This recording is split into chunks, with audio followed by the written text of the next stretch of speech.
अस्सलाम वालेकुम। आज की इस वीडियो में हम इफ़ एल्स का जो है वो देखेंगे।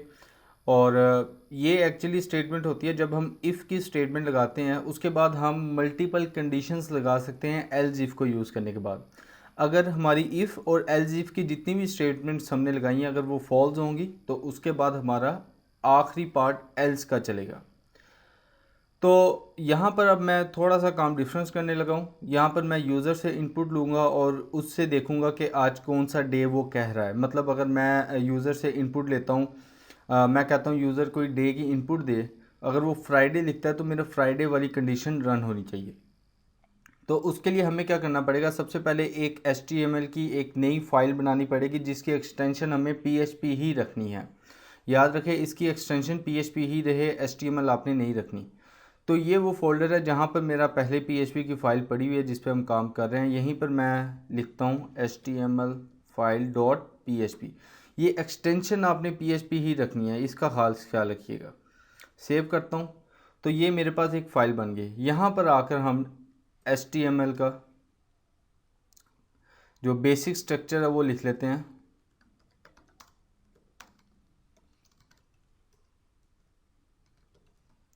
ठीक है, और ये हमारे पास HTML का बेसिक स्ट्रक्चर है।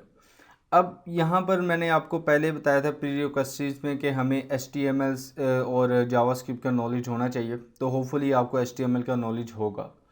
तो यहाँ पर हम एक फॉर्म बनाते हैं HTML में, लेकिन उसमें दो तीन चीज़ें नई ऐड करते हैं। अगर आपको वो समझ ना आए तो आप बॉदर मत ना हो जाइएगा, क्योंकि हमने इसके बारे में आगे डिटेल्स समझनी है, लेकिन आप मेथड समझिएगा कि हो क्या रहा है।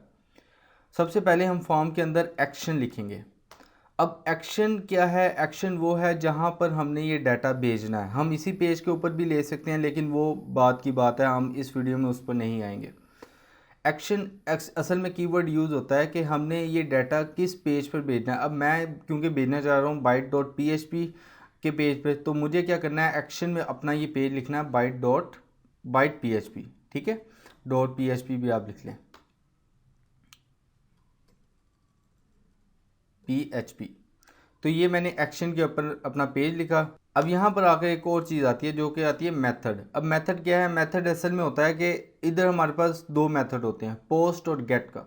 इन दोनों में डिफरेंस क्या है ये हम आगे जाके देखेंगे, लेकिन यहाँ पर मैं क्योंकि कहीं डाटा भेज रहा हूँ तो मुझे यूज़ करना है पोस्ट, और ये फॉर्म मेरा हो गया क्लोज। अब मैं चाह रहा हूँ कि यूज़र से मैं डे लूँ, अगर वो कहे कि इट्स फ्राइडे तो फिर मैं उसको उसी के अगेंस्ट एक्शन परफॉर्म करूँ। तो मैं यहाँ लिखूँगा प्लीज़ या फिर डे। ठीक है, यहाँ पर इनपुट फील्ड ले लेते हैं एक, इनपुट टाइप टेक्स्ट, क्योंकि टेक्स्ट लेना चाह रहे हैं। अब ये नेम है, ये नेम असल में यूज़ होता है कि हमने जब दूसरे डेटाबेस में भी यूज़ होता है, और दूसरी इसका काम यह है कि हमने जब भी इस डाटा एक्सेस करना है इस फॉर्म से, तो हमें पता होना चाहिए कौन सी इनपुट फील्ड से हम डाटा ले रहे हैं। तो इसका आप कोई भी नाम रख सकते हैं, मैं ABC रख देता हूँ, कोई भी आप नाम रख सकते हैं। ठीक है, तो उसके बाद अब हमें एक बटन चाहिए जिससे हम सबमिट का बटन हम कर लेते हैं, सबमिट।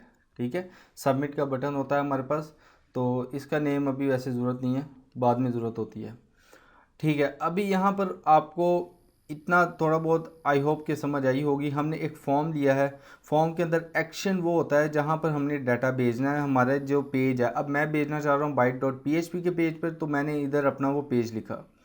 उसके बाद मेथड होता है कि आपने मेथड किस तरीके से भेजना है, तो मैं पोस्ट का यूज़ कर रहा हूँ, इसके बारे में हम आगे जाके डिस्कस करेंगे।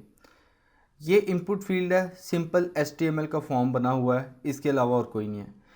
अब हमारा जो काम है इसको हम पहले रन करके देख लेते हैं।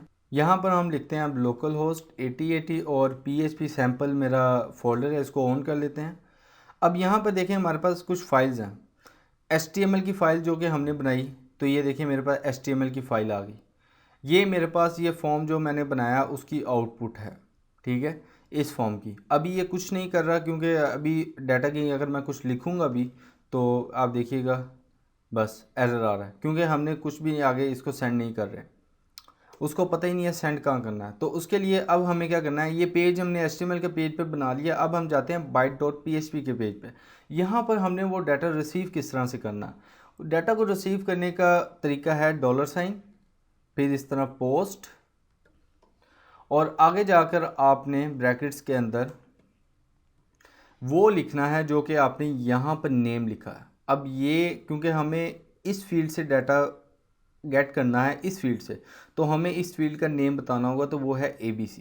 तो यहाँ पर हम जस्ट लिखेंगे ABC और उसके बाद ये हमारे पास डाटा जो है वो आ चुका है। अब अगर मुझे इसको प्रिंट करवाना है तो मुझे क्या करना होगा, इसको एक नए वेरिएबल में इसकी वैल्यू रखनी होगी, जो कि मैं लिख लेता हूँ डे के नाम से एक वेरिएबल बना लेता हूँ। अब डे के नाम से जो वेरिएबल है इसमें वैल्यू किसकी चली गई, ABC की फील्ड की, जो कि हमारे पास ये HTML में है। इसकी वैल्यू चली गई अब हमारे पास डे के जो वेरिएबल है इसमें। अब यहाँ पर आकर मैं इको भी कर सकता हूँ, इको $डे, और ये मेरा प्रिंट होगा। यहाँ पर अगर रिफ़्रेश करके मैं अगर कुछ भी लिख दूँ, फ्राइडे लिख दूँ, तो मैं सबमिट करूँगा तो आगे जाकर अब यहाँ पर देखिएगा ये मेरा पेज है bytepsp.php का। मैं दोबारा जाकर आपको दिखाता हूँ, ये हमारा पेज है HTML file.php, ठीक है। इधर से हम भेज रहे हैं। अब मैं संडे अगर भेजता हूँ तो देखिएगा ये पेज मेरा यहाँ से ट्रांसफ़र होगा और नेक्स्ट पेज पे चला जाएगा। मैं नेक्स्ट करता हूँ तो ये देखें संडे, और यहाँ पर क्या आया, bytepsp.php। तो अब क्या करना है हमने, अब हमारे पास इको आ गया। अब हम चाह रहे हैं कि इफ़ और एल्स की स्टेटमेंट को अप्लाई करें, ठीक है। अब मैं यहाँ करता हूँ इफ़, ठीक है। अब $day is equals to Sunday, आगे मैं कोई भी कमेंट लिख लेता हूँ, इको टुडे इज़ हॉलीडे, ठीक है। ये मैंने लिख लिया। यहाँ पर मैं इसको कॉपी करके पेस्ट दोबारा कर लेता हूँ ताकि मुझे ज़्यादा टाइम ना लगे। लेकिन यहाँ पर अब आएगा एल्स इफ़ आएगा। अब यहाँ पर मैं कहता हूँ मंडे, और कमेंट मैं लिख लेता हूँ फर्स्ट वर्किंग डे। यहाँ पर मैंने आपको बताया था कि आप मल्टीपल जो है कंडीशंस यूज़ कर सकते हैं एल्स इफ़ को यूज़ करते हुए। अब अगर मैं दोबारा इसको अगर कॉपी करके इधर पेस्ट कर दूं, मंडे ट्यूसडे लिख दूं, ठीक है, तो यहाँ पर क्या आएगा, या फिर सेकंड वर्किंग डे। इसी तरह आप मज़ीद इसको आगे एक्सटेंड कर सकते हैं। अगर मैं फिर कर दूं और ट्यूसडे की जगह वेडनेसडे, तो यहाँ पर आएगा थर्ड वर्किंग डे, और यहाँ पर फिर थर्सडे कर दूं अब यहाँ पर, तो यहाँ पर आएगा फोर्थ वर्किंग डे। उसके बाद यहाँ पर फ्राइडे,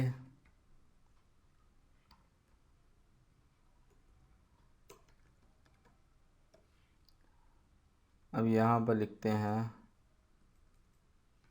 हाफ वर्किंग डे, ठीक है। और यहाँ पर लास्ट पे जाके अब मैं एक और लिख देता हूँ, एल्स के ऊपर कर दें या फिर नहीं, बल्कि एल्स इफ ही रहने दें, और यहाँ पर मैं लिख देता हूँ सैटरडे, ठीक है, सैटरडे। यहाँ पर मैं लिख लेता हूँ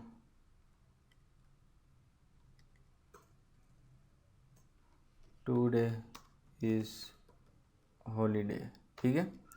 यहाँ पर मैंने लिख दिया हॉलीडे। अब यहाँ पर फ़र्ज़ करें वो कुछ ऐसा कीवर्ड ऐड कर देता है जो कि है ही नहीं, तो यहाँ पर हम एल्स स्टेटमेंट यूज़ कर सकते हैं। यहाँ पर लिख सकते हैं echo please enter correct day name, ठीक है।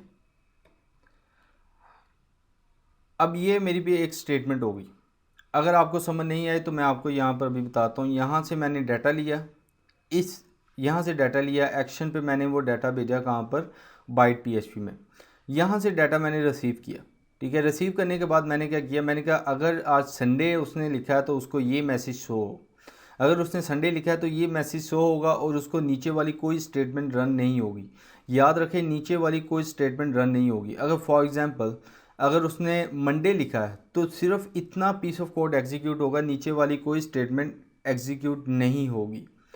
तो इसी तरह सबसे पहले मैंने इसमें आपको बताना था कि आप मल्टीपल कंडीशंस यूज़ कर सकते हैं, मल्टीपल आप इसमें लगा के उसके बाद एल्स के पार्ट से आप इसको टर्मिनेट कर सकते हैं, इस कंडीशनल इफ़ एल्स को।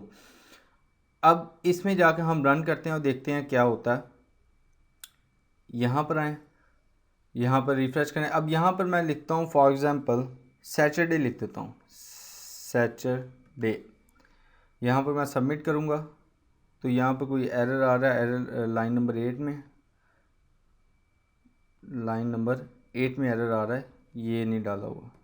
ठीक है, बाकियों के भी ज़रा देख लें अगर कोई मसला आया तो। नहीं, बाकी ठीक है। अब यहाँ पर आकर जब मैं दोबारा रिफ़्रेश करूँगा और इधर लिखता हूँ सैटरडे और इधर सबमिट, तो देखें टुडे इज़ हॉलीडे, ये डे 2 बार आ गया है हमारे पास। तो यहाँ से हम क्या करेंगे, इसको रिमूव कर देंगे। तो यहाँ पर आकर दोबारा हम सैटरडे लिखेंगे, Saturday, submit, today is holiday. इसी तरह अब अगर हम मंडे लिखें, मंडे, ठीक है, सबमिट करते हैं, फर्स्ट वर्किंग डे। आप अब वेडनेसडे लिख लें, वेडनेसडे, सबमिट, थर्ड हॉलीडे। तो होपफुली आपको इसका थोड़ा बहुत आइडिया हो गया होगा। अब मैं यहाँ पर आपको एक और चीज़ दिखाता हूँ। अगर मैंने यहाँ पर वापस आकर यहाँ पर लिख दिया संडे, ठीक है, जब मैं सबमिट करूँगा तो एरर जनरेट होगा। देखें वो कह रहा है please enter correct day name, else के पार्ट पे चला गया। उसकी वजह क्या है, क्योंकि संडे तो मैंने लिखा है, लेकिन उसकी वजह ये है कि इधर हमारे पास हम रिस्ट्रिक्ट होते हैं कि अगर हमने एस बड़ा लिखा है तो एस बड़ा ही लिखना है, अगर हमने यहाँ पर वाई बड़ा लिखा है तो वो हमें वाई बड़ा ही चाहिए। तो इसमें वो क्या करता है कि ये केस सेंसिटिव होता है। इसमें अगर आपने केस सेंसिटिविटी का ख्याल ना रखा तो एरर जनरेट होंगे और आप इसमें बहुत ज़्यादा फिर दिमाग लगाएंगे कि हुआ क्या है और फिर आपको समझ नहीं आएगी यहाँ पर। तो इस चीज़ का ख़ास ख्याल रखिएगा कि हमने अगर यहाँ पर एस बड़ा है तो हमें उधर इनपुट फील्ड में भी एस बड़ा ही देना है। ठीक है, क्योंकि अब उसे संडे नहीं मिला तो वो कह रहा है please enter correct day name, else के पार्ट पे चला गया। यहाँ पर अगर मैं एस बड़ा कर दूंगा तो दिस इज़ हॉलीडे,